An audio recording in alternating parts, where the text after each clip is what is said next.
네, 히브리서 오늘 3장 1절부터 보시겠습니다. 예, 여러분 조용한 자리에 앉으셔서 말씀을 사모하는 마음으로, 기도하는 마음으로 이 시간 준비해 주시면 좋겠습니다. 네, 저도 하루 종일 분주하게 지나다가 연구하고 자료를 정리하고 또 미심쩍은 거 확인하고 그러면서 이제 또 조용한 시간과 장소를 정해서 녹음하는 시간을 가져야 되는데 네, 그게 또 쉽지 않을 때가 있습니다. 그래서 또 타이밍을 놓칠 때가 있고 잠시 또 짬을 내어서 지금 우리 하나님께 나아가게 되는데요. 여러분 기도하는 마음으로 함께 해주시면 좋겠습니다. 여러분도 적당한 시간, 조용한 장소 이렇게 잘 할애하셔서 이렇게 그냥 누워서는 안 되고요. 자리에 딱 앉으셔서 그리고 성경책을 펴시고 노트하시면서 우리 따라오시겠습니다. 히브리서 3장 1절 그러므로 함께 하늘의 부르심을 입은 거룩한 형제들아. 여러분 여기서 형제들아 그렇게 부르지 않았습니까? 네, 그렇다면 이 형제들은 적어도 히브리서 저자는 어떤 의도로 호칭을 형제들아 이렇게 부르겠습니까? 네, 그 2장에서 이미 그 형제에 대한 개념 정리를 해줬잖아요. 예수께서 우리를 형제라 부르시기를 부끄러워 아니하시고 그랬잖아요. 2장 11절을 제가 한 번 더 읽어드리겠습니다. 거룩하게 하시는 자와 거룩하게 함을 입은 자들이 다 하나에서 난지라. 그러므로 형제라 부르시기를 부끄러워 아니하시고. 그렇죠? 여러분 하나에서 난지라 그 기원이 하나님 아버지로부터 유래된 것이다 하는 면에서 예수 그리스도도 하나님의 아들이시고 그리고 그 예수 그리스도를 믿음으로 하나님의 자녀들 된 그리스도 안에서 우리 모두가 하나에서 난 자들이기 때문에 예수 그리스도와 우리의 관계는 형제 관계다 이렇게 말씀하신 거죠. 그래서 그런지 그 11절에는 거룩하게 하시는 자와 거룩하게 함을 입은 자들이 이렇게 그 두 대상을 어원적으로 같은 단어를 써서 한 뿌리인 것을 더 잘 드러내기 위해서 거룩이라는 말 그것을 동시에 사용하고 있습니다. 거룩하게 하시는 자 예수 그리스도와 또 그 예수 그리스도 안에서 거룩하게 함을 입은 자들 우리들이 같은 그 단어의 뿌리를 가진 자들답게 우리는 한 하나님 아버지의 자녀들이고 우리들의 관계는 형제다. 그래서 그 형제 관계 안에서 우리가 그 호칭조차도 이제 형제들아 이렇게 우리끼리 부르게 되었다는 면에서 우리 공동체에 속한 우리들은 단순한 혈연적인 또는 인간적인 그리고 가까운 이런 관계가 아니라 우리들끼리 서로 형제다 이렇게 얘기하는 얘기는 우리가 예수 그리스도와 하나 된 자들로서 거룩하게 하시는 자로 말미암아 거룩하게 함을 입은 자들인 우리들 예수 그리스도에게 뿌리 내리고 있는 우리 형제들 그래서 그 형제들아 앞에 뭐라고 했습니까? 거룩한 형제들아 그러지 않았어요. 그렇죠. 3장 1절에 우리가 거룩한 형제들이다 이렇게 말을 할 때 그 의미를 아시겠죠? 이 형제들아 하는 그 말에 호칭 속에 담겨 있는 감격이 있습니다. 우리가 어떻게 감히 거룩한 사람들이 되었습니까? 우리가 서로를 향해서 너는 거룩하다 이렇게 어떻게 말할 수 있게 되었겠습니까? 예수 그리스도로 말미암아 우리가 거룩한 자들이 되어서 우리는 피차 거룩한 성도의 반열에 우리가 서게 되었고 또 예수 그리스도 안에서 한 형제된 관계라는 한 뿌리를 우리가 믿게 되었죠.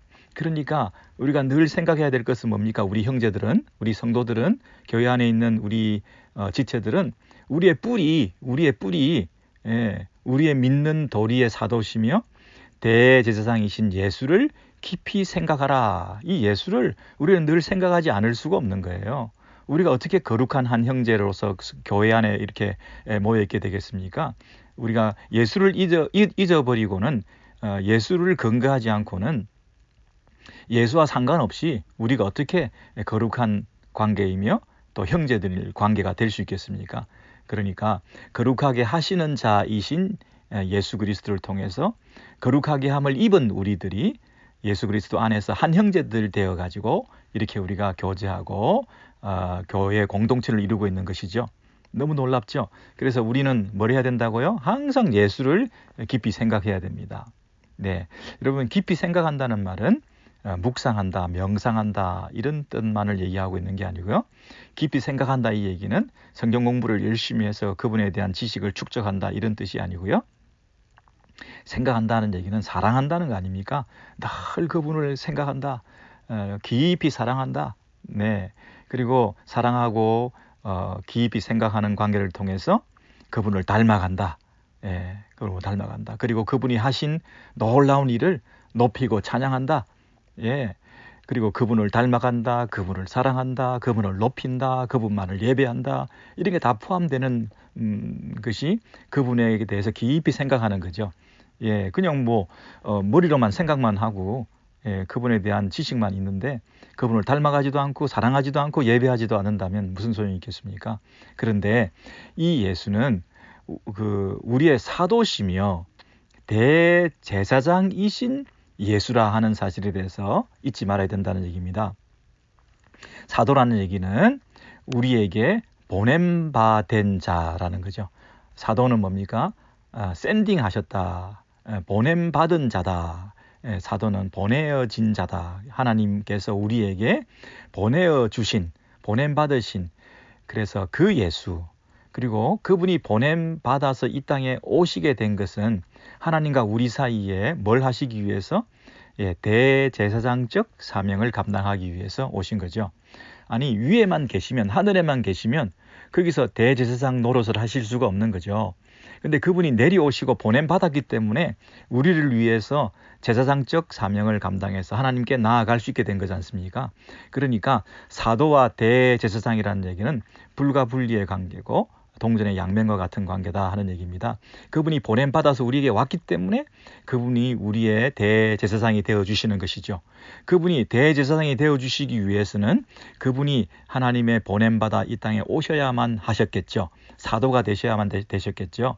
예, 그래서 사도시며 대제사장이신 이 예수, 이분에 대해서 우리가 생각을 해보셔요. 네. 여러분, 사도, 이 호칭 예수가 사도라고 하는 호칭은 여기서 드물게 성경에서 나타나는 케이스인데요. 이게 대제사장과 관련됐기 때문에 그분이 사도일 수밖에 없는 거죠.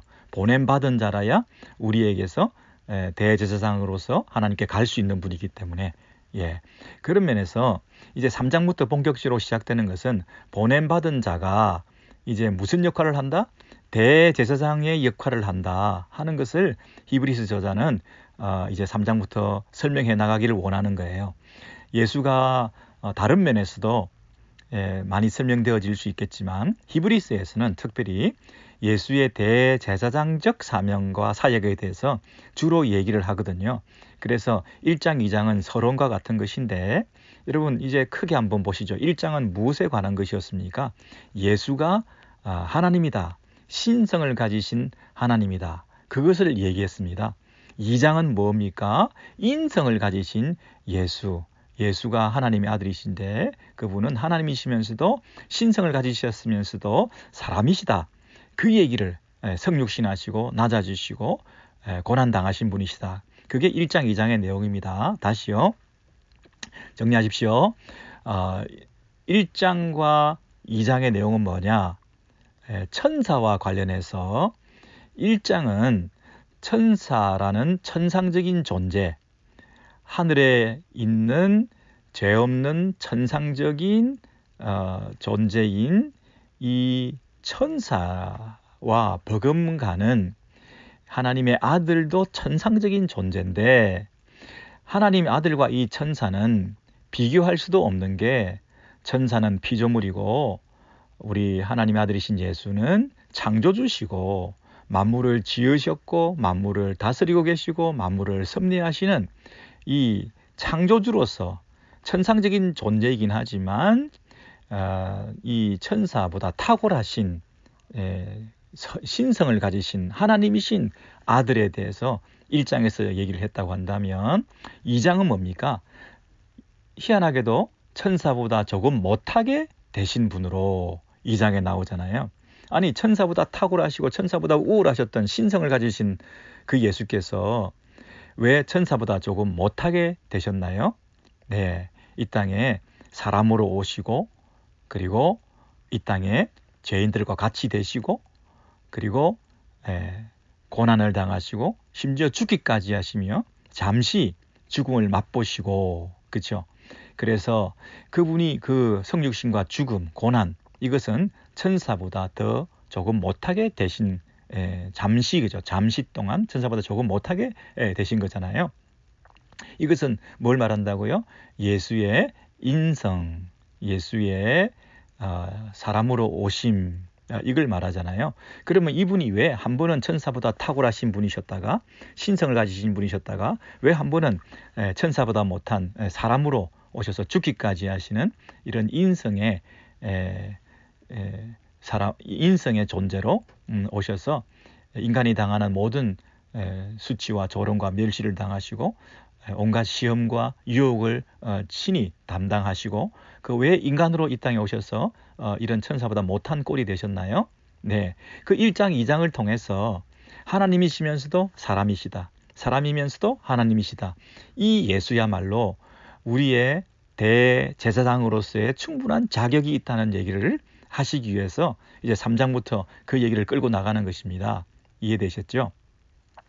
그래서 이미 1장과 2장이 끝날 즈음에 2장 17절을 보시겠습니다. 여러분 따라오고 계시죠?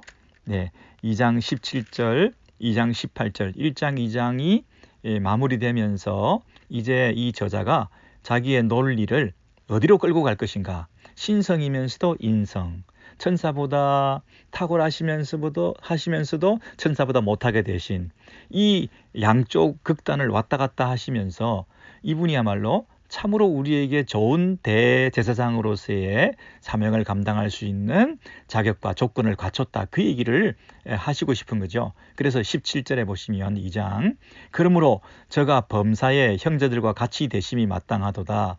이는 하나님의 일에 자비하고 충성된 대제사장이 되어 백성의 죄를 구속하려 하심이라. 자기가 시험을 받아 고난을 당하셨은즉 시험 받는 자들을 능히 도우시느니라. 이렇게 신성을 가지셨을 뿐 아니라 인성을 가지셔서 이분이 대제사장으로서의 사명을 감당하기 위해서 이 일을 하셨다. 그 얘기를 하신 거죠. 근데 이 대제사장 앞에 붙어 있는 말이 첫째는 자비하시고 긍휼이 많으시고 둘째는 충성된 신실한 이 대제사장이시라는 거죠.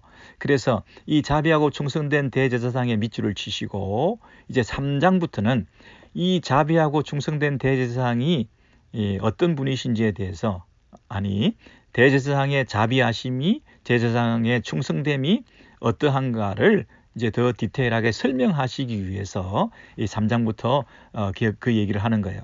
개역 개정에는 자비하고 신실한 뭐 이렇게 돼 있던가요? 제가 확인해 볼게요.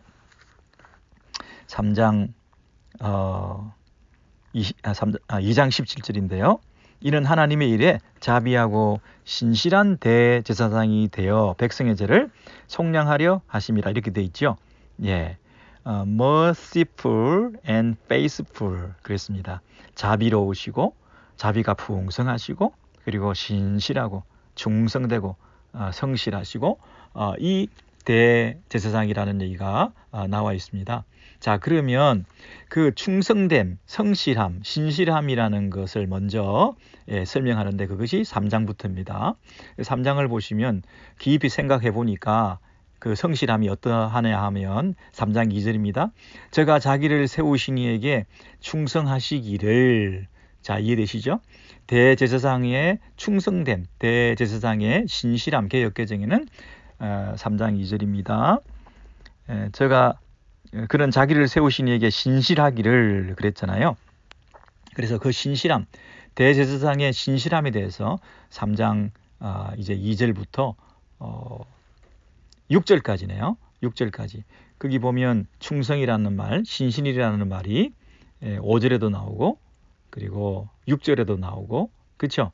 그 신실한 대제사장에 대해서, 충성된 대제사장에 대해서 3장 2절에서 6절까지 얘기를 하고 난 다음에 그것에 대해서 쭉 계속 설명이 이어지다가요.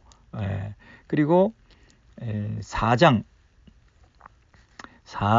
14절에 가보시면 4장 14절에 그러므로 우리에게 큰 대제사장이 있으니 승천하신 자 곧 하나님의 아들 예수시라.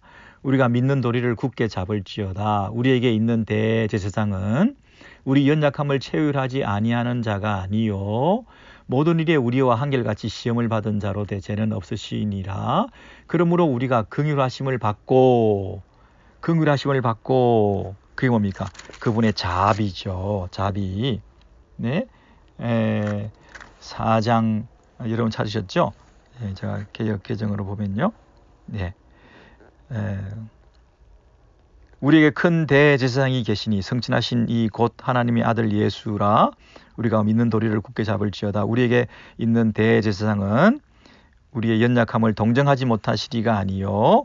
그죠? 16절. 그러므로 우리는 긍휼하심을 받고 때를 따라 돕는 은혜를 얻기 위하여 은혜의 보좌 앞에 담대히 나아갈지라. 이게 담대히라는 말을 기억하시고요. 그리고 긍휼, 자비, 그분이 우리에게 자비를 베푸셔서 때를 따라 우리는 그분 앞에 은혜를 구하러 나아갈 수 있는 우리에게 참으로 긍휼이 많으시고 자비가 많으신, 우리를 동정하지 못할 뿐이 아니라 모든 일에 우리와 한결같이 시험을 받은 자이시기 때문에 항상 그분은 긍휼로 우리를 대해 주신다. 자비로우신 분이시다. 그래서 자비와 그 다음에 성실, 신실, 이 두 가지 대제사장이 가진 큰 덕목이 있습니다. 대제사장이 돼가지고 신실하지 못하고 충성되지 못하면 어떻게 믿을 수 있겠어요? 한 번은 이랬다, 한 번은 저랬다. 일관되지 않으면 어떻게 되겠냐고요. 한길 같아야죠. 그리고 약속을 반드시 지켜주셔야죠.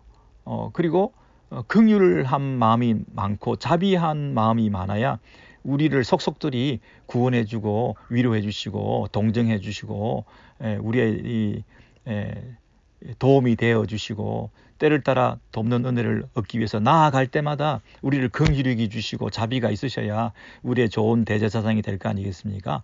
그래서 이 자비하고 신실한, 자비하고 충성된 대제사장에 대해서 이제 3장부터 설명을 하는데 3장 2절부터 6절까지는 성실성에 대해서, 신실함에 대해서, 그리고 4장 14절부터 이하에는 그분의 긍휼하심에 대해서 이렇게 설명하고 있다. 자, 그러면 3장 2절에 가서 보시면 저가 자기를 세우신 이에게 신실하시기를, 충성하시기를 모세가 하나님의 온 집에서 한 것 같으니, 자, 1장 2장에서는 천사들과 비교했지만 이제 2장으로 오시면 모세와 이제 비교를 하게 되는데요.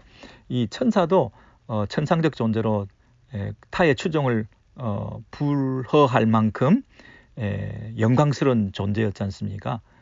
그런다 그런 영광스러운 존재인 천사보다도 더 탁월하신 예수, 하나님의 아들에 대해서 얘기했던 것처럼 이 모세 제사장적 사명을 감당하는, 하나님의 종의 역할을 감당하는 이 모세보다 탁월한 존재는 이 땅에 아무도 없는 거죠. 모세야말로 하나님의 온 집에서 충성한 유일무이한 그런 종이라고 말할 수 있죠. 모세가 하나님의 온 집에서 충성한 것과 같아. 여러분, 동일성입니다. 차이가 없습니다. 지금 2절에서는 예수께서 충성하신 것이나 모세가 충성한 거나 같다는 거예요. 그 충성된 마음은. 그리고 그 자기를 세운 자에게 향한 그 신실함은 모세나 이 예수 그리스도나 하나님의 아들이나 모세나 충성하는 그런 모습은 거의 정말 똑같을 정도로 이렇게 대단한 모세였다는 것입니다. 왜냐하면 여기서 모세가 하나님의 온 집에서 한 것 같으니 이 모세의 충성, 온 집에서 이스라엘의 온 역사 가운데서 이 모세의 그 공동체를 섬김에 있어서 충성됨은 너무너무 탁월했는데, 이건 모세가 탁월해서 그런 게 아니라 하나님께서 모세를 그렇게 부르신 거죠. 하나님께서 부족하고 말도 잘 못하고 또 죄도 짓고 실수도 많았던 이 모세를 하나님께서 부르셔서 하나님이 세우셨죠. 하나님이 일꾼을 세우셔서 명령하시고 그 역할과 직임을 주셨던 거죠. 여러분, 이 얘기가 우리가 지금 민수기 공부도 하고 있는데요. 그 민수기에서 이 모세 얘기가 나오잖아요. 예. 이 온 집에서 충성했다, 이 얘기 혹시 기억나시나요? 네. 보시죠. 민수기를 찾아보겠습니다. 민수기 12장. 우리 히브리스와 민수기가 참으로 하나님께서 잘 연결해 주셔서 이 이해가 더 잘 될 수 있도록 우리가 진도도 맞춰주시고 그러시는데요. 민수기 12장을 찾아서 보시겠습니다. 215면에 여러분 꼭 찾으셔야 됩니다. 215면에 민수기 12장에 보면 모세가 구스 여자를, 이방 여자를 취하여서 그것에 대한 불평이 생겨서 벌을 받는 이런 일들을 우리가 살펴보지 않았습니까? 자, 그런데 여기에 등장하는 사람이 미리암과 아론이 모세를 비방하였다 그랬습니다. 그래서 여호와께서 모세하고만 얘기를 하냐, 우리하고도 얘기를 하나님께서 하시지 않느냐, 그러면서 그 모세 리더십에 대해서 자기도 견줄만하다, 우리도 부족함이 없다, 이렇게 얘기를 했는데 하나님께서 셋 다 나와 이러셔가지고 모세, 아론, 미리암 다 나와 이렇게 해서 분명히 정해 주시는데요. 7절에 보시면 아론과 미리암이 하나님 앞에서 하는 역할, 아론과 미리암이 하나님을 경험하고 하나님께서 메시지를 주시고 그를 알리기도 하고 또 그들에게 말하기도 하고 하는 이런 간접적인 이상이나 꿈이나 이런 것을 통해서 알리셨던 그런 정도와는 다르게 6절에 그런 말씀이 있죠. 아론과 미리암과는 다르게 7절에 내 종 모세와는 그렇지 아니하니 그는 나의 온 집에 충성됨이라. 이거 많이 보던 구절이죠. 온 집에 충성됨이라. 나의 온 집에, 이스라엘의 이 공동체에 하나님께서 신실한 종으로 세운 특별한 종이 누구라고요? 모세라는 것입니다. 8절입니다. 그와는 내가 대면하여 명백히 말하고 은밀한 말로 아니하며 그는 또 여호와의 형상을 보겠거늘 너희가 어찌하여 내 종 모세 비방하기를 두려워하겠느냐. 여호와께서 그들을 향하여 진노하시고 떠나심에 미리암이 문둥병에 걸리고 하는 그런 일들이 아주 비극적으로 일어나게 되는데요. 여기서 이 미리암이 이제 고침을 받고 하는 그런 일들이 있게 되지만 이 악행을 했던, 모세를 비방했던 이 모세의 탁월함, 이 공동체 안에서 하나님을 대신해서 다스리고 있는 이 모세의 위치, 존재, 자격, 능력, 그리고 체험, 이런 면에서 모세를 따라갈 자가 아무도 없다는 면에서 가장 탁월한 자가 모세죠. 그런 면에서 이 모세가 대단한 영광을 취한 존재입니다. 여호와의 형상을 보겠거늘, 그죠? 은밀한 말로 아니하고 하나님께서 직접 명백히 대면하여 말씀해 주시고 그러지 않았습니까? 물론 뭐 얼굴과 얼굴을 맞대서 본다는 그런 의미가 아니라 하나님께서 모세에 대한 특별한 그 계시의 수단으로 중보자로 이스라엘 가운데 유일무이하게, 중보자는 하나밖에 없습니다, 여러분. 중보자가 여럿이 있으면 그건 중보가 아니죠. 참 중보자가 아니죠. 하나님과 이스라엘 백성 온 집 사이에서 한 분을 세운 이 모세의 그 영광은 대단한 거죠. 미리암과 아론이 감히 넘보면 안 되는 거죠. 하나님이 세우셨거든요. 그게 3절입니다. 다시 히브리서 3장 3절로 돌아오시면, 저는 모세보다 더욱 영광을 받을 만한 것이 마치 집 지은 자가 그 집보다 더욱 존귀함 같으니라. 여러분, 이게 무슨 말이죠? 모세도 영광을 받을 만한데, 저는, 예수 그리스도는, 아들은 모세보다 더욱 영광을 받을 만하다 그랬습니다. 모세도 영광 받을 만하지만 아들이 받으시는 그 영광은 모세와 비교할 수 없다, 그 얘기입니다. 근데 그것은 마치 무엇과 같으냐 하면, 마치 집 지은 자가 그 집보다 더욱 존귀함 같으니라. 여러분, 집을 짓는 사람이 있고요, 그 다음에 지어진 집이 있습니다. 그런데 집을 아무리 잘 지었다고 해서 그 집이 집 지은 자의 영광만 하겠습니까? 어떤 아이가 모래사장에서 모래 조각을 많이 만들었어요. 모래로 많이 형상을 만들었어요. 그런데 그 모래로 만든 집들이, 그 형상들이, 그 조각들이 아무리 화려하고 아무리 정교하고 아무리 잘 지었다 하더라도 아버지가 볼 때에, 부모가 볼 때에 그 모래사장에 지어진 그 화려한 대저택이 중요합니까? 아니면 그것을 지은 아들이 더 중요합니까? 바닷물이 와서 다 휩쓸러 버려져도 하나도 아깝지 않은 게 뭡니까? 이 아들이 더 중요하지 않습니까? 그래서 이 아들을 소중히 여기고 아들을 품에 안고 이 아들을 더 사랑하는, 이것이 집 지은 자가 그 집보다 더욱 존귀함 같아, 이 얘기입니다. 선교사님이 아무리 선교지에서 개척을 여러 군데 하고, 그리고 건축을 여러 군데 하고, 사역의 지경을 많이 넓혀서 많은 이 사역의 열매들이 있어서 곳곳에 교회당들이 많이 있고 그렇다 할지라도, 그 건축물의 영광과 나이 들고 병들고 노쇠한 선교사님이 그 말년에 그 명예로움과 영광스러움, 하나님께서 인정해 주시는 그 집 지은 자, 당신의 일을 감당한 자가 더 귀중하고 소중한 거 아니겠습니까? 그런 것처럼 이 모세와 이 예수 그리스도를 비교한다는 것은 마치 집 지은 자가 그 집보다 더 존귀한 같아, 이 얘기는 모세도 그 집의 일부분이다, 이렇게 말할 수 있죠. 왜냐하면 4절입니다. 집마다 지은 이가 있으니 만물을 지으신 이는 하나님이시라. 모든 집들은 다 지은 자가 있습니다. 모든 집들은 그것을, 집을 지은 사람들이 있습니다. 그런데 그 집도, 지은 자도, 모세도 이 만물 안에 다 들어가는 거거든요.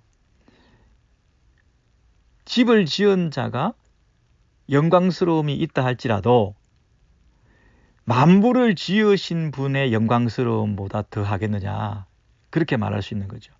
다르게 얘기하면 만물 안에는 모세도 들어가고 집도 들어가고 성교도 들어가고, 만물 안에는 안 들어가는 게 없죠. 그러니까 만물을 지으신 이는 하나님이시기 때문에 지으신 자가 더 영광스러운 거잖아요.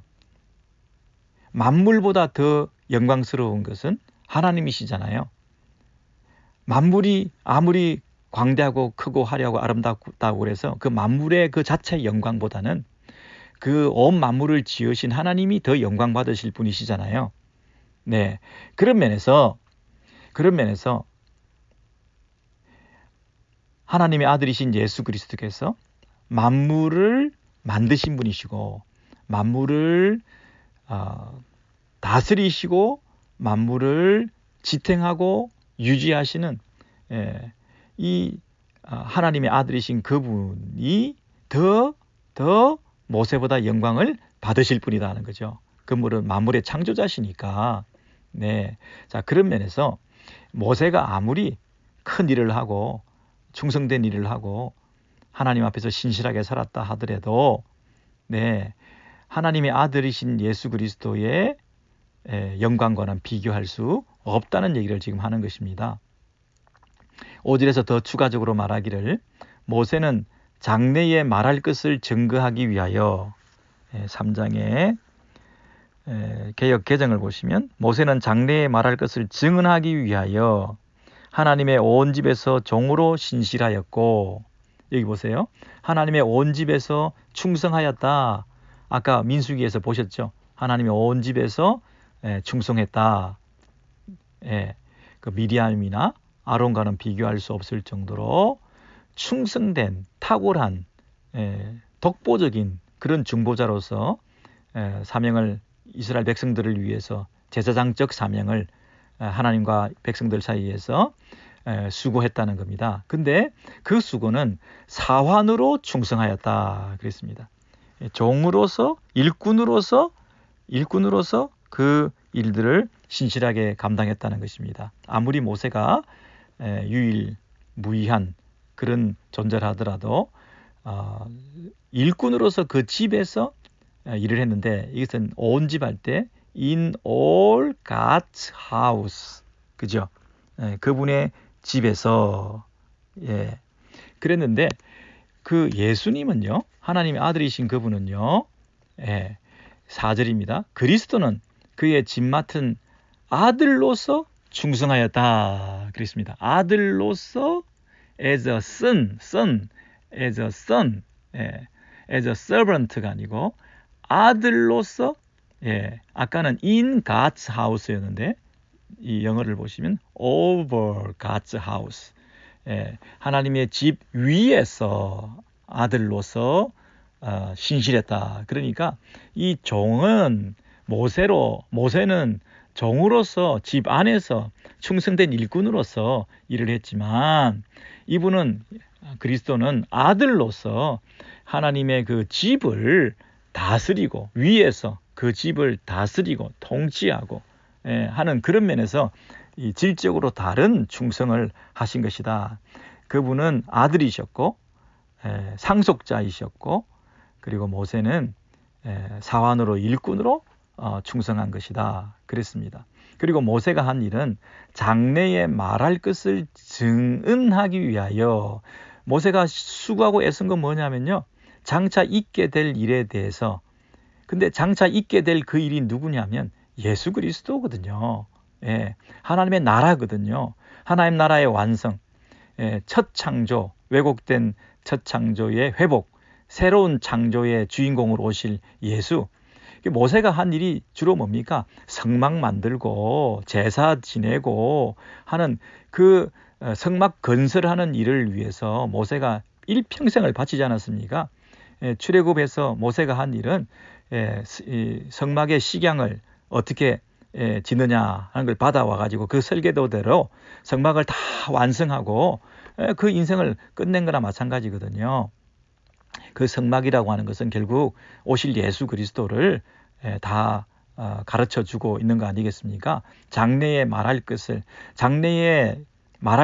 말한다는 얘기는 하나님께서 말씀하실 것을 장래에 앞으로 있게 될 것에 대해서 하나님께서 말씀하시는 것들을 미리 모세가 다 증언한 것이다. 그 일을 위해서 충성된 그 모세하고 실제로 그 장래의 완성으로 성취로 오셔서 그 하나님의 집에 하나님 나라를 다스리고 통치하시는 왕으로서 그 아들이 그 집을 맡은 아들로서 그 집 안에서 수고하는 사람하고 그 집을 맡은 아들하고는 이 차원이 다른 거 아니겠습니까?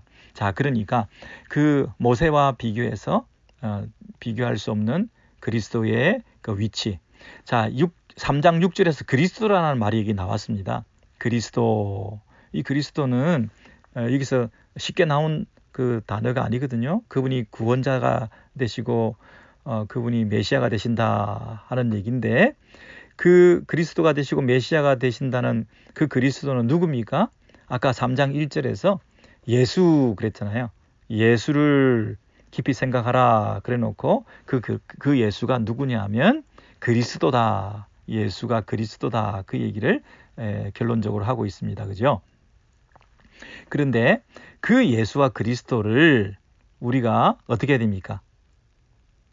견고히 끝까지 붙잡아야 된다. 그 얘기를 하면서 3장 6절에 그의 집 맡은 아들로 그리스도는 그의 집 맡은 아들로 충성하였으니 우리가 소망의 담대함과 자랑을 끝까지 견고히 잡으면 우리가 그의 집이라 그랬습니다.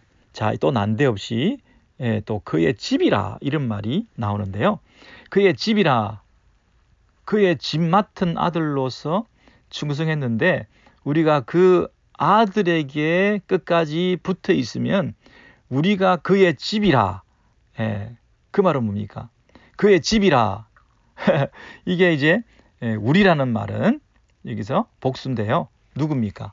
히브리서를 쓴 저자하고 그 다음에 히브리서를 읽고 있는 우리 같은 독자들, 우리 모두가 교회를 말하는 겁니다. 그죠? 우리 교회가 그의 집이라. 이제 우리가 그의 집에 속하게 된다 이 말이죠. 우리가 그 교회에 속하게 된다. 우리가 예수께서 세우시는, 예수께서 다스리는 그의 집 맡은 아들로 그 집에 대해서 충성하셨던 그 집에 우리가 속하게 된다. 우리가 그의 집에 속하게 된다. 그리스도는 우리를 그 집에 속하게 하기 위해서 지금까지 충성되게 사역을 해오셨다는 거죠. 예수 그리스도는 우리를 부르시기 위해서 아들로서 그 집을 위해서 신실하게 충성되게 그 사명을 감당해 오셨다는 것입니다. 그런데 조건이 있습니다. 우리가 소망의 담대함과 자랑을 끝까지 견고히 잡으면 우리가 그의 집이 된다 이렇게 말했어요. 우리가 그의 집에 속하게 된다 이렇게 말하고 있어요. 끝까지 잡으면, 끝까지 견고히 잡으면, 여러분 시작은 누구나 할 수 있는데요. 중간에 그만두기가 쉽거든요. 그리고 중간을 잘 버티더라도 끝까지는 못할 수도 있거든요. 그런데 우리가 끝까지 잘 붙잡고 있으면 우리가 예수 그리스도께 속한, 그리고 예수 그리스도의 그 사역과 구원 사역을 통해서 이루신 그 구원, 끝까지 잡으면 우리가 그 구원을 받을 수 있다. 우리가 이 교회에 끝까지 믿음을 지키고 살아가면 이 교회에 주시는 그리스도의 그 사역의 결과인 구원, 영생을 우리가 얻을 수 있다. 이 모세가 구약에서부터 장래에 있게 될 것에 대해서 증언했던 것처럼 장래에 있게 될 것이 우리를 통해서 예수 그리스도 안에서 지금 이루어졌는데 우리도 그것을 믿고 끝까지 예수 그리스도께 붙잡혀 있으면 이제 우리가 그 예수 그리스도께서 주시는 그 구원을, 영생을, 안식을 우리가 끝까지 이제 얻을 수 있다. 그 얘기를 하는 것이거든요. 근데 반대로 끝까지 견고히 잡지 않으면 우리는 그의 집이 아니다 하는 말을 깔고 있죠. 그러므로 끝까지 견고히 잡는 게 굉장히 중요하죠. 히브리서 독자들아, 끝까지 견고히 붙잡아야 된다. 중간에 놓으면 안 된다. 끝까지 견고히 잡으면 우리가 그분께 속할 수 있고, 그렇지 않으면 그분으로부터 떨어져 나간다. 그 얘기를 하는데, 그럼 뭘 끝까지 견고히 붙잡아야 되느냐? 첫 번째, 소망의 담대함과 자랑을 끝까지 붙잡아야 된다. 그랬습니다. 여러분, 여기서 소망, 조금 번역이 애매합니다. 일단은 소망을 붙잡아야 된다. 그리고 담대함, 이 말은 용기 또는 확신, 이런 말로도 번역할 수 있는데요. 개역 개정에는 3장 6절입니다. 우리가 소망의 확신과 자랑을 끝까지 굳게 잡고 있으면 그랬습니다. 여러분, 자랑이라는 말은 조금 부정적인 단어일 수 있는데 이것은 우리 그리스도인이 가지고 있는 긍지, 우리만이 가지고 있는 내적 자랑이 있잖아요. 내가 십자가만을 자랑하리라 할 때 그 자랑 말이죠. 인간적인 세상적인 어떤 육신적인 내 자랑거리를 붙잡고 있으면 큰일 나죠. 우리가 붙잡고 있는 건 뭐냐면 오직 예수, 오직 십자가, 내가 오직 복음만을 자랑하리라. 내가 예수를 믿고 구원받는 이 교리를, 이 신앙을, 이 믿음을 내가 끝까지 붙들고 갈 것이다. 내가 예수를 확실히 믿겠다. 그렇게 말할 수 있는 거죠. 세상에서 예수만을 자랑하리라. 그런 뜻입니다. 그리고 담대함, 이것은 어떤 용기, 그리고 소망, 장차 이루어질 것에 대한 소망. 어떤 면에서는 이 소망의 담대함과 자랑, 이것을 그냥 믿음과 소망이다, 이렇게 말할 수도 있겠어요. 담대함을 확신이라고도 번역을 했는데요. 내가 믿는 것, 확실하게 붙잡아야 되는 것. 그리고 아직은 다 이루어지지 않았지만 내가 소망을 가지고 내 마음에 가장 중요한 것을 놓치지 않으면서 끝까지 그 소망을 붙들고 있는 거. 내가 십자가만을 자랑하는 거. 십자가만이 내 소망인 거. 하나님 나라만을 내가 소망하는 거. 주님이 오시는 것만을 소망하는 거. 이게 내 안의 내적 자랑이거든요. 그러니까 내 안에 있는 진정한 믿음과 소망, 이 두 가지를 얘기한다, 이렇게 얘기할 수 있습니다. 여러분, 우리가 구원을 받는 것은 믿음으로 구원을 받기도 하지만 사실은 소망으로 구원받습니다. 그렇죠? 우리가 지금 구원의 확신이 있습니까? 예수 믿어서 구원의 확신이 있습니까? 근데요, 믿어서 구원의 확신이 있지만 아직 구원을 안 받았어요. 구원을 완성하는 그날은 아직 멀었거든요. 그러면 지금은 확신만 있을 뿐이지 구원받은 게 아니야. 그러면 이 확신이, 구원의 확신이 진짜 구원의 완성으로 나타나기 위해서는 우리가 소망해야 되는 거거든요. 소망을 놓치면 안 되는 거거든요. 믿음만이 구원을 가능케 하는 것이 아니라 소망이 우리의 구원을 가능케 하는 것이다. 여러분 안에 믿음이 있죠? 사실 믿음과 소망 같은 얘기겠지만 믿음이 없이 어떻게 소망이 있겠습니까? 소망한다는 얘기는 믿음이 있기 때문에 그 소망을 가지는 거거든요. 그래서 믿음, 소망, 이 확신의 모습으로 우리의 구원을 가능케 하는 이 두 가지, 믿음과 소망이다. 그런데 이것은 믿는다, 소망한다, 이 얘기는 그냥 입으로만 믿습니다, 내가 소망합니다, 이게 아니고 담대함으로 나타난다는 거예요. 담대함으로, 용기 있는 담대함으로 표현되고, 그리고 그 믿음의 결단이 있고, 내가 자랑하고 내가 소망하고 내가 믿는 바대로 표현하고 하는 이런 그 인내의 삶이 있어야, 그게 뭡니까? 끝까지 견고히 잡는, 요동하지 않는 이런 모습이 있어야 우리가 이 구원을 이룰 수가 있다. 자, 그런데요, 그 3장 6절을 조금 더 설명하기 위해서 그러므로라고 달고 나옵니다. 자, 뭘 설명할까요? 끝까지 견고히 붙잡는 것이 중요하다, 이 얘기를 구체적으로 설명하는 것입니다. 다시요, 우리가 끝까지 견고히 예수를 붙잡아야 된다. 끝까지 견고히 하나님 나라를 소망해야 된다.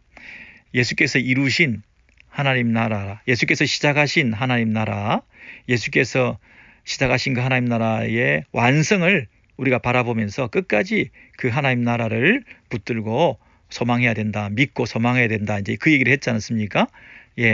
근데 뭐가 문제냐면 중간에 이것을 놓칠 수 있다는 것이죠. 그 놓치게 되는 게 어떻게 하면 놓치게 되느냐 하면요, 7절입니다. 그러므로 성령의 이르신 바와 같이 오늘날 너희가 그의 음성을 듣거든 노하심을 격동하여 광야에서 시험을 하던 때와 같이 너희 마음을 강팍해 하지 말라. 거기서 너희 열조가 나를 시험하여 증음하고 40년 동안에 나의 행사를 보았느니라. 그러므로 내가 이 세대를 노하여 가로되 저희가 항상 마음이 미혹되어 내 도를 내 길을 알지 못하는도다 하였고. 여러분 보세요. 여기 끝까지 붙들고 끝까지 견고히 나가야 되는데 중간에 무슨 일이 생긴다고요? 광야에서 시험을 받고 마음이 미혹되고 마음이 강팍해 되고, 그래서 하나님께서 진노하시고 하나님께서 심판하시고, 그래서 11절에 결과적으로 내가 노하여 맹세한 바와 같이 저희는 내 안식에 들어오지 못하리라 하셨다 하였으니, 이렇게 안식에 들어가지 못하는, 그 구약식으로 얘기하면 가나안 땅에 들어가지 못하는, 자, 출애굽했습니다. 이스라엘 백성들이 시작은 했습니다. 화려하게 시작은 했는데 광야에서 중간에 끝까지 안식의 땅에 가나안에 들어가지 못하는 일이 이렇게 구약에 있었거든요. 이 예를 우리에게 들어주면서 그 3장 6절에서 너희가 예수를 끝까지 견고히 붙들고 가야 너희의 구원이 완성될 수 있다. 그래야 우리가 그의 집이 된다. 우리가 그의 집에 속하게 된다. 이렇게 말했잖아요.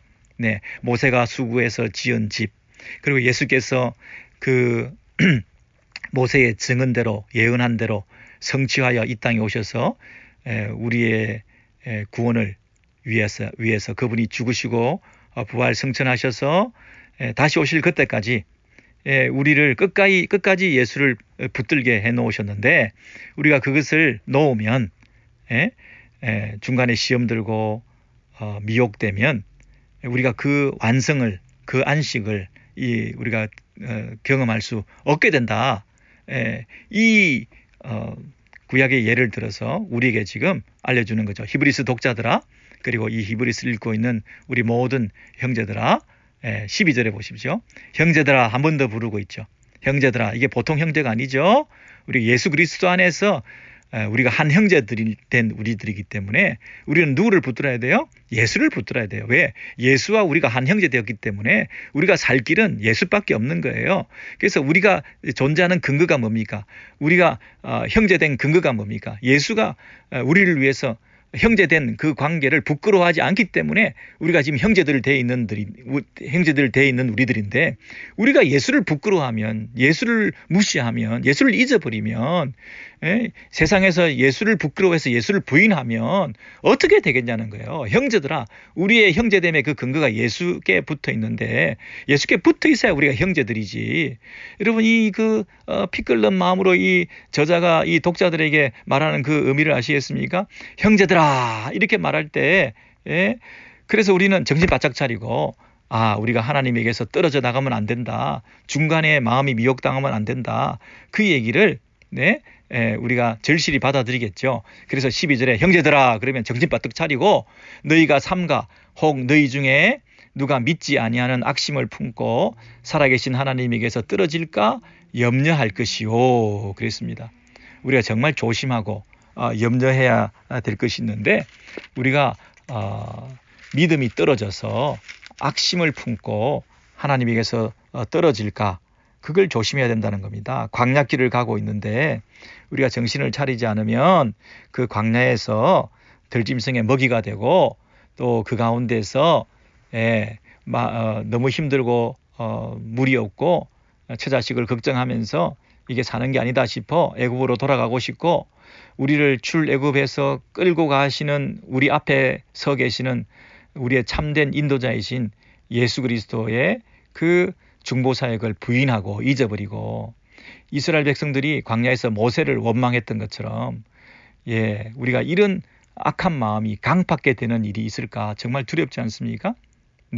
13절에 보시면 오직 오늘이라 일컫는 동안에 매일 피차 권면하여 너희 중에 누구든지 죄의 유혹으로 강팍게 됨을 면하라. 여러분, 강팍게 됨을 면하라. 이 마음, 여기 12절에도 악심이라 그랬고요. 그리고 아까 8절에도 마음을 강팍해 하지 마라 그랬고요. 그리고 10절에도 항상 마음이 미혹되어 그랬잖아요.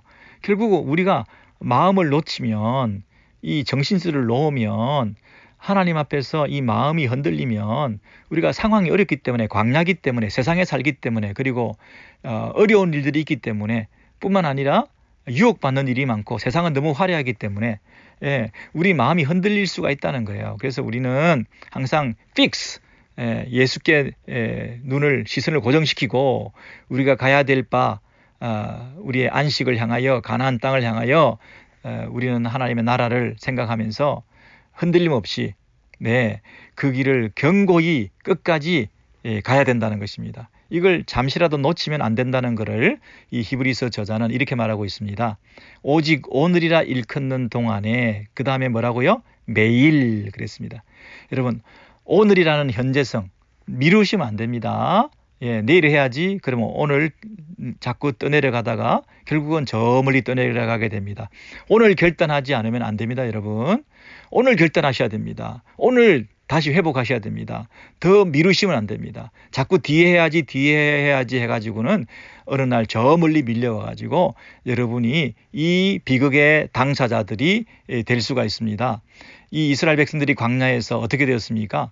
네, 다 광야에서 그 애굽에서 나와가지고 처음 그 시작은 다 좋았지만 중간에서 이런 안타까운 일을 경험하게 되었던 것처럼 오늘이라 일컫는 동안에 그것을 하지 않으면 곤란합니다. 위험합니다. 여러분 마음에 분명한 결단하십시오. 오늘입니다. 오늘. 지금 결단하셔야 됩니다. 지금 내가 하나님께 돌이켜야 되겠구나. 지금 내가 그분과 관계를 회복해야 되겠구나. 이렇게 결단하시기 바랍니다. 너무 정신이 산란하고 이것저것에 너무 신경을 많이 쓰고 너무 바쁘고 분주하고 그래서 정말 중요한 일을 하지 않고 있는, 급한 일 때문에 중요한 일을 하지 않고 있는 여러분들, 오늘입니다. 오늘 돌이키셔야 됩니다. 근데 오늘이라는 그 시급성을 가지고 돌이킬 뿐만 아니라 지속성을 가지고 매일 여러분 매일이 중요합니다. 매일 하셔야 됩니다. 우리는 잠시라도 하루라도 이것을 그러게 되면 우리의 이 부단한 애씀과 노력들이 숲으로 돌아갈 때가 있습니다. 여러분 매일 이 말씀과 기도로 이 권면을 하고 경건 생활을 가지고 깨어있지 않으면 우리는 또 제자리걸음하거나 뒤처져 버리게 될 때가 많이 있습니다. 자전거 페달을 잠시만 놓치게 되면 속도는 그만큼 떨어지고 이 자전거가 옆으로 쓰러지고 맙니다. 계속 페달을 밟아야 자전거가 갈 거 아니겠습니까? 앞으로.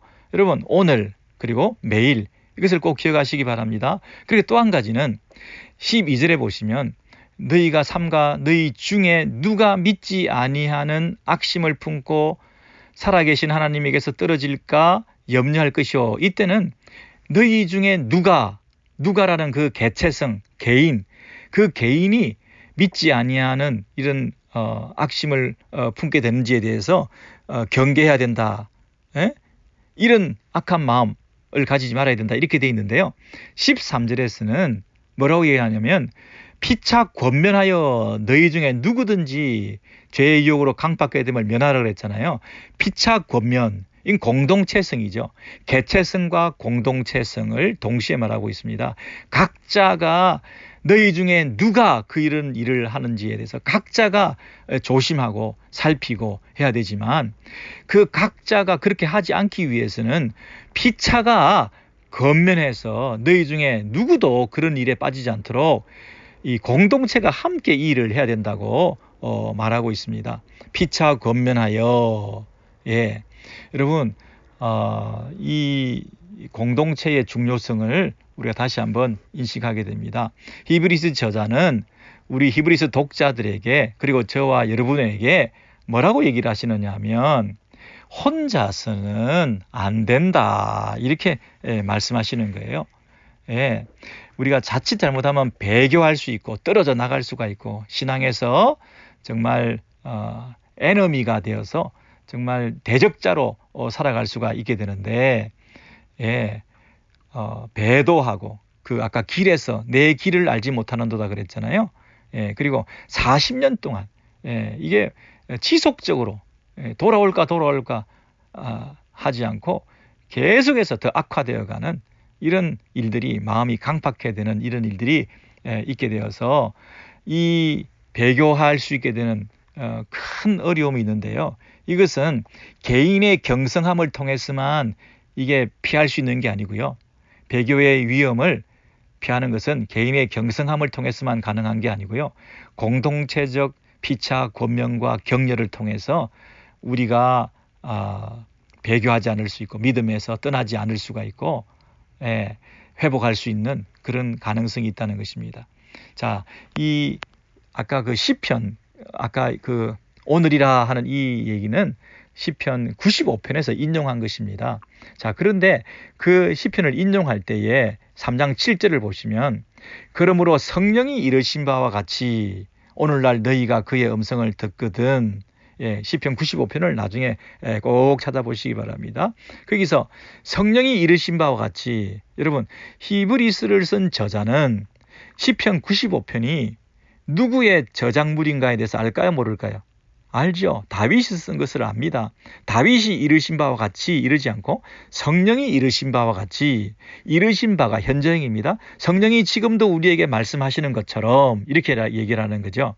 오늘날 시편 95편이 굉장히 긴 구절인데 어디서부터 인용을 하느냐면 오늘날 거기부터 인용을 하는 거예요. 이 저자가 우리에게 지금 강조하는 것은 오늘이라는 이 시점을 너희가 뒤로 미루지 마라. 지금 결단하라. 그 얘기를 하고 싶은 것입니다. 그래서 성령이 이르신 바와 같이 성령의 음성을 들어라. 다윗이 말하는 게 아니고, 여러분 그러면 그 시편 95편은 출애굽에 관련된, 민수기 때 광야 생활에 관련된 그런 글이거든요. 시편 95편에 나와 있는 그 노래는, 다윗이 노래를 할 때 그 시편 95편을 읽는 독자들은 다윗 시대의 독자들이거든요. 다윗이 자신의 그 청중들을 향하여 어디 얘기를 끌고 오느냐 하면 출애굽 때 광야에서 있었던 얘기에 이스라엘 백성들이 실수하고 하나님 앞에서 범죄해서 실패했던 그 얘기를 이 왕국 시대 때 가나안 땅에서 다윗이 노래하면서 그 백성들에게도 이 말씀을 적용하고 있거든요. 근데 그것을 누가 하느냐면 성령이 이르신 바와 같이 이렇게 얘기를 했다고요. 다윗도 출애굽의 광야에 있었던 그 얘기를, 이스라엘의 그 스토리를 자신의 백성들에게 적용할 때 너희들이 성령의 음성을 들어라. 이렇게 성령께서 이르시기를 이렇게 인용한 것이고, 이 히브리서 저자도 그 광야에서 썼던 얘기, 그리고 시편 95편에서 다윗이 했던 그 얘기를 히브리서 신약시대 독자들에게 가지고 오면서 성령이 지금도 우리에게 말씀하시는 것처럼 이렇게 얘기를 했다고요. 그런데 7절에서는 성령이라고 얘기하시고 15절에서는 3장 15절에서는 성경에 일렀으되 오늘날 너희가 그의 음성을 듣거든 노하심을 격동케 할 때와 같이 너희 마음을 강팍게 하지 말라. 이때는 성경이라고 얘기하고 있습니다. 여러분 똑같은 본문 오늘날 하면서 한 번은 성령, 한 번은 성경 이렇게 말하는 이유가 뭘까요? 성령과 성경이 똑같은 것은 아니지만 성경을 말할 때는 이 성령의 역사가 따라온다는 것을 의미하는 것이고, 성령이 이르시기를 할 때는 성령께서는 말씀을 떠나서 일하지 않으시고 말씀하지 않으신다는 뜻을 포함하고 있는 거거든요. 그래서 성령과 더불어 우리에게 주시는 그 말씀은 하나님 말씀은 성경은 말씀은 성령을 통해서 일하시고 성령님은 말씀과 함께 일하시고 하는 이 원리를 여러분께서 꼭 기억하시기 바랍니다. 다시요. 성경은 성령께서 성경을 통해서 말씀하시고 또 성경은 성령의 역사를 우리가 놓치고 성경만 읽고 있다고 해서 그게 역사가 일어나지 않는 것이고, 그렇다고 성령이 성경 없이 일하지도 않으시고요. 성경이 성령 없이도 일하지 않으신다는 사실을 우리가 기억하셔서 이런 성경과 성령과 말씀의 그 균형 감각을 여러분 잃지 않으시면 좋겠습니다. 한쪽으로 치우치지 마시고 항상 밸런스 있게 우리 이 성숙한 그리스도인들의 특징은 뭐냐면 균형입니다. 균형. 이게 뭐 적당주의가 아니고요. 적당히 한다는 얘기가 아니라 굉장히 탁월한 사역자가 항상 균형 감각이 있을 때 그것이 더 탁월함을 드러내는 증거거든요. 익스트림하게 한쪽에 치우친다는 얘기는 그만큼 미성숙하다는 얘기밖에 안 되거든요. 그래서 성령님의 사역을 우리가 인정하고 그리고 성경의 그 소중함을 우리가 늘 간직하면서 히브리서 저자가 한 번은 성령, 한 번은 성경 이렇게까지 얘기하시고 그 말씀을 우리에게 지금 적용하는 것입니다. 아까 처음에 오늘날 할 때는 다윗의 독자들에게 그 광야에서 있었던 이스라엘 백성들의 얘기를 그 다윗에게 적용했던 것인데 그 예를 그대로 가지고 와서 히브리서 저자는 히브리서 독자에게 또 다른 측면에서 그 말씀을 그대로 적용해서 얘기하기를 조금 더 이제 설교식으로 강조해서 수사 의문문을 통해서 이건 누구냐 이게 아니냐 이러면서 개인적인 성령의 음성을 들을 수 있도록 이렇게 얘기하는데요. 그것이 16절입니다. 듣고 경록해 하던 자가 누구뇨? 모세를 쫓아 애굽에서 나온 모든 이가 아니냐? 누구뇨? 아니냐? 16절에 이렇게 번역하면 좋겠습니다. 듣고 경록해 하던 자 이렇게 하지 마시고요. 3장 16절에 오늘 너희가 그의 음성을 듣거든 경노하시게 하던 것 같이 16절 듣고 경노하시게 하던 자가 누구냐? 여러분 이게 하나님으로 이렇게 경노하시게 하던 자, 우리가 하나님을 경노하시게 만들었던 거죠. 왜 그랬습니까? 우리가 듣고도 하나님 말씀을 오늘날 너에게 하시는 그 성령님의 음성을 듣거든 강팍하게 하지 말라 그랬는데 그 음성을 듣고도 16절에 듣고도 도자를 넣으셔요. 듣고도 하나님을 경넉게 하던 자가 누구냐? 그럼 그 말은 하나님 앞에 반역하던 자가 누구냐? 이렇게 번역해야 되겠습니다. 말씀을 듣고도 그 말씀대로 순종하지 않고 하나님을 경넉해 하던 자가 하나님 앞에 반역하던 자가 누구냐? 누굽니까? 모세를 쫓아 애굽에서 나온 모든 이가 아니냐? 이 말은 뭐죠? 출발은 좋았다 이 얘기입니다. 모세를 쫓아서 애굽에서 출발했던 그 시작을 다 같이 잘했지만 중간에서 반역했다. 그 얘기를 지금 강조해서 우리들에게 지금 적용하고 있습니다. 너희들도 다 출애굽한 것처럼 예수를 믿게 되어서 유대교로부터 나왔는데 세상으로부터 구원받았는데 교회라는 공동체에 속하게 되었는데 근데 우리를 구원의 완성에까지 들어가지 못하게 하는 이 시험된 일들이 우리 안에 있는데 그건 왜 그렇습니까?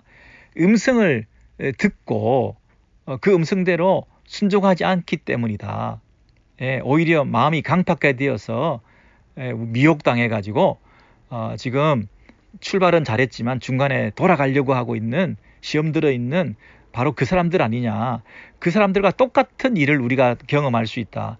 애굽에서 출애굽했지만 하나님을 경넉해 하고 하나님께 반역했던 그들이 바로 우리들의 모습일 수가 있다.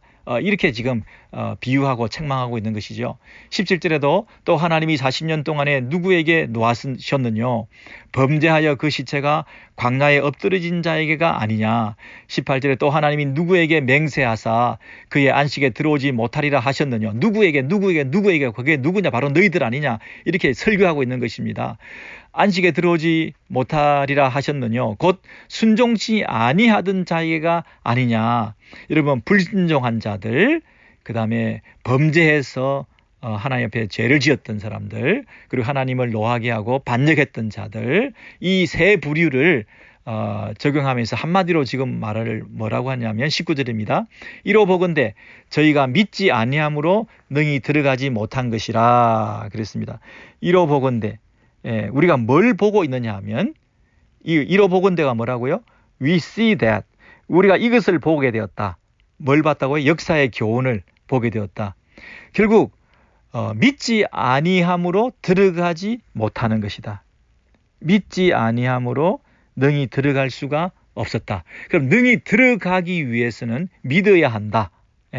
우리의 모든 문제는 뭐냐? 범죄하고 하나님을 반역하고 그리고 하나님께 불순종하고 했던 게 뭐냐면 불신앙이다. 불신앙, 믿지 아니함으로 들어가지 못한다. 이게 격언처럼 외우십시오, 여러분. 우리가 믿지 아니함으로 들어가지 못한다. 믿지 아니함으로 안식의 가나안 땅에 구원의 영생에 들어가지 못한다. 모든 이 땅에서 40년 동안 우리를 스트럭을 하게 만드는 우리가 마음이 요동하게 만드는 끝까지 견고히 붙들고 의지하지 못하고 예수를 끝까지 붙잡지 못하는 이유는 뭐냐면 이러니 저러니 다 뭐냐면 불신앙이다. 그런데 이게 간단치 않은 건데 왜냐하면 이게 들어가지 못하는 거기 때문에 그렇다는 거죠. 이로 보건대 내가 보니까 그 애굽에서 이스라엘 백성들이 이래저래 그 40년의 세월을 보냈는데 우리가 객관적으로 멀리서 이렇게 딱 보니까 저들이 들어가지 못했는데 들어가지 못한 것은 믿지 아니했기 때문이다. 믿지 아니함으로 들어가지 못했구나. 우리도 들어가지 못할 수 있다. 우리가 깨어서 경성해서 우리가 보건대 이 교훈을 받는 거구나. 야, 오늘이라는 하는 오늘 내가 이것을 또 미루고 매일 또 이것을 서로 권면하면서 정신 차리지 않으면 저만치 떠밀려 내려가서 그리고 내 마음을 잘 핸들하고 내 마음을 잘 관리하고 내 마음을 잘 다스리지 않으면 내 마음은 늘 요동하고 기울어져 있어가지고 또 템테이션이 있게 되고 나는 경향성으로 이미 죄의 영향을 많이 받고 있기 때문에 이걸 피차에 매일 서로 권면하지 않으면 혼자서 잘할 수 있을 것 같지만 절대 안 된다. 공동체에 속해야 된다. 예배에 나가야 된다. 소그룹에 나가야 된다. 순모임에 가야 된다. 서로 가정 예배를 회복해야 된다. 서로 피차에 권면하지 않으면 혼자는 절대 믿으면 안 된다. 저만치 떠밀려 가기 때문에 피차 권면하고 매일 공동체성을 회복하고 지속성 매일 꾸준히 그러지 말고 이 신앙생활을 제대로 해서 우리가 이 땅에서 마음을 지키는 훈련을 잘 함으로 이 믿음을 끝까지 잘 견지해서 우리는 들어가야 된다는 거예요. 들어가야 된다. 가나안 땅에 영원한 천국의 안식에 영생에 우리가 들어가야지. 중간에 실수하면 어떡하느냐. 누가 그 실패했냐. 다 나왔던 사람들이다. 애굽에서 나온 사람들 다 나온 사람들인데 그 나온 사람들이 다 들어간 거 아니다. 다 넘어졌다. 왜 그랬냐. 이유가 뻔하지 않냐. 이 실수 되풀이하면 안 된다. 이렇게 말씀하시면서 우리 3장 14절에서 똑같은 얘기를 결론적으로 이미 해주고 있었습니다. 3장 14절을 같이 읽습니다. 우리가 시작할 때에 확실한 것을 끝까지 견고히 잡으면 그리스도와 함께 참여한 자가 되리라. 3장 14절은 아까 3장 6절과 같은 말이죠. 3장 6절 하반절에 우리가 우리의 소망의 담대함과 자랑을 끝까지 견고히 잡으면 그의 집이라 이 말씀을 3장 14절에서 우리가 시작할 때 확실한 것을 끝까지 견고히 잡으면 시작은 누구나 하는 것이야. 시작도 참 중요해. 그렇지만 시작도 중요하지만 더 중요한 게 있어. 끝까지 붙잡고 가는 것이야. 그랬을 때 그리스도와 함께 참여한 자가 되리라. 진정한 구원과 하나님 나라의 소유자가 될 것이고 영생과 천국을 누리는 참된 안식에 들어가게 되는 것이다. 여러분 이 구원과 이 축복을 우리가 놓칠까 너무나 두렵고 염려가 되지 않습니까? 우리가 공동체에 속해서 피차 권면하고 말씀으로 서로 권면하고 받은 말씀을 가지고 서로 위로하고 편지도 쓰시고 카톡도 쓰시고 문자도 쓰시고 전화도 하시고 그래서 서로 위로도 하시고 일어나라 그러시고 그리고 각자 매일 오늘이라는 일컫는 동안에 이 신앙생활을 지속적으로 해나갈 때에 우리 모두가 승리하실 수 있게 될 줄을 믿습니다.